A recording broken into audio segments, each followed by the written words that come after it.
Good morning, Snapchat. Matt Lamarche here, coming to you from Atlanta, Georgia. Hope you guys are doing well. Had a wonderful weekend. Mine was restful and relaxing. And Monday, we are halfway through the day. Work. We're halfway done through the work day, and it's 11 o'clock. So we've got 11 to do. We've done 5. So halfway. Anyway, today I want to show you guys a couple of properties that we do maintenance for and how you can improve your lawn. First one here is actually a pretty new property that we do. A lot of weeds, a lot of clover and stuff. They actually called us back in the fall about doing aeration on this property. They do have irrigation here, so that would help. But with the state of all the weeds and stuff, I just didn't feel like it was a good decision to aerate, therefore giving those weeds a better opportunity to grow and germinate again. So this fall we will be aerating, but next spring they will also be doing a pre-emergent, which will prevent all of these weeds. By aerating there in the fall, by aerating in the spring, you break up the weed barrier, the pre-emergent that they would have put down back in like February or March. By doing it next spring, that gives the new growth, the new grass, a chance to grow, but then it will also come along and kill off all the weeds in the spring when the fescue there is in its best growth state. So there's a little more explanation on that. We're done. We got a couple more properties in today than I originally anticipated, so we're a little ahead of schedule this week. But we'll show you a couple other properties that we handle and do maintenance for, so that you can do yours better. To go deeper on why we didn't aerate, we're throwing good money after bad if we try and kill off weeds during the growth season. That's why they call it a pre-emergent. A pre-emergent is put down long before the weeds even develop or have a chance to develop.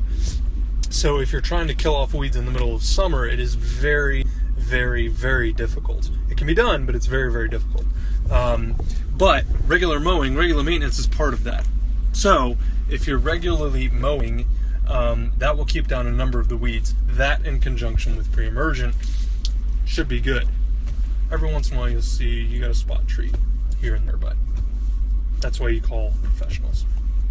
And by professionals, I mean Scott's, True Green. I use Arbonomics here locally in Atlanta, but you find someone that just does weed control and you hire them if they know what they're talking about and if they know what they're doing. Those are two different things. There is another house that we take care of. It is a warm season turf, but they didn't put down any pre-emergents, so they've got a couple weeds right over here. Yeah, not looking too great, but flip you. Wouldn't flip. Anyway, so it can affect both cool season and warm season grasses. Pre-emergent is the best thing to put down to prevent any new weeds from coming and to kill off existing weeds. Also, regular mowing, as we said before. Regular meaning 7 to 10 days or so, thereabouts. Good morning, Snapchat. Matt Lamarche here, coming to you from Atlanta, Georgia. Hope you guys are doing well. Happy Tuesday. We got 14 done yesterday, so we're going to try and do 10 today. I wanted to show you guys something. So we do this property here, that property down there, and this property right here. And if you're in the home services business and you aren't building density, that's something that you should really start to think about, but also begin to explore how to build density in your service area. We only go about 2.5 miles out. That's our radius. And over the last year, I've really worked on getting that 5 miles to 4 miles to 3 miles to now 2.5 miles. So it increases productivity, increases profitability as well, but it also keeps us nice and serviceable. As you can imagine, driving all over creation, 5-10 days out of the month is just, the more time I spend right here, not talking to you guys, but driving, the less money I'm making. And so if you're in a service business, look at tightening up your routes, but also tightening up your diameter, your radius. Your service density is crucial.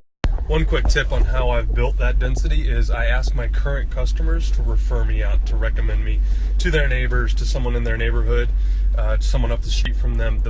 The more time that you can spend out working. Obviously, the more productive you are, the more profitable you are, but at the same time, it also builds that density for you. So instead of coming out here and marketing and knocking on doors and putting business cards and flyers out, I've now got a sales force, my current customers, out selling for me.